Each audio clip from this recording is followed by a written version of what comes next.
Alright, so I want to talk about a couple things right here. Just setting up my camera. I'm outside in nature, which is really nice.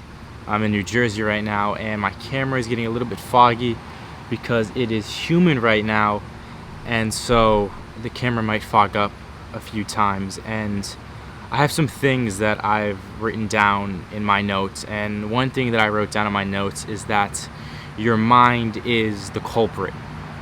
And that's a very vague statement, and so I kind of want to go and deconstruct it.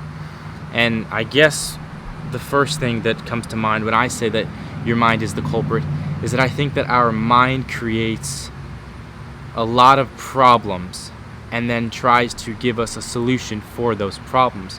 But then the question is, can we not even have those problems in the first place?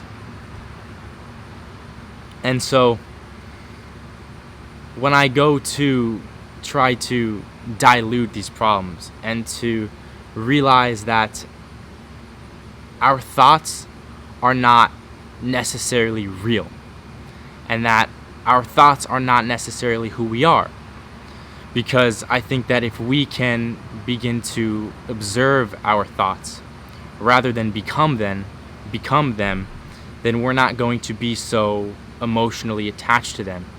And when we can begin to detach ourselves from our thoughts that we have all the time, then we'll begin to feel a lot more peace and a lot more presence, and this will allow us to live more freely and to explore more without the identification to the things that we're exploring.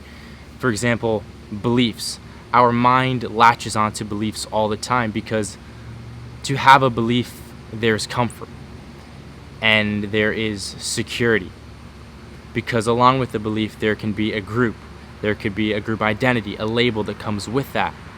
And often when we have a belief, we're in the known because we believe that is something that we wholeheartedly believe. I believe in this religion, and so I'm going to follow all of the things that comes with it.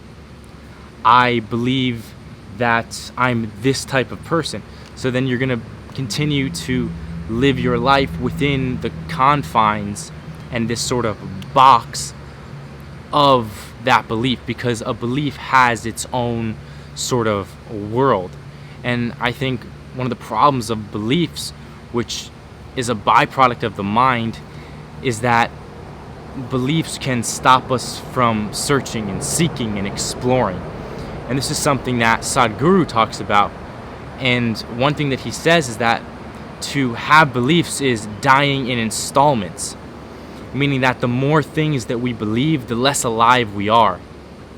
And for me, I think that I'm trying to get to a point where it's about seeking without latching on and without believing. That there's so many ideas and there's an infinite amount of possibilities. So why do I want to limit and restrict myself to this idea or that idea? Maybe because it sounds good, maybe because it feels logical, because there's reason behind it, there's evidence, there's proof. But if we take a further step back and go back to this idea that your mind is the culprit, our mind encloses us in a world of familiarity, of I understand what's going on, when we really don't understand what's going on. I mean, if you think of the idea of existence, it really is absurd. Not that it is who we are as human beings or our world that is supposedly outside of us that is absurd, but it is the relationship between all these things that is absolutely just, it doesn't make a whole lot of sense.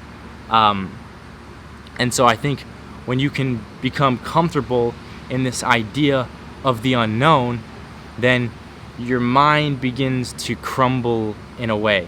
Your mind and your ego can be a tool, can be something that you use to interact and navigate with people in our world, but not something that is your world. And I think that being able to distinguish between the mind and the observer, the mind and presence, the ego and the now.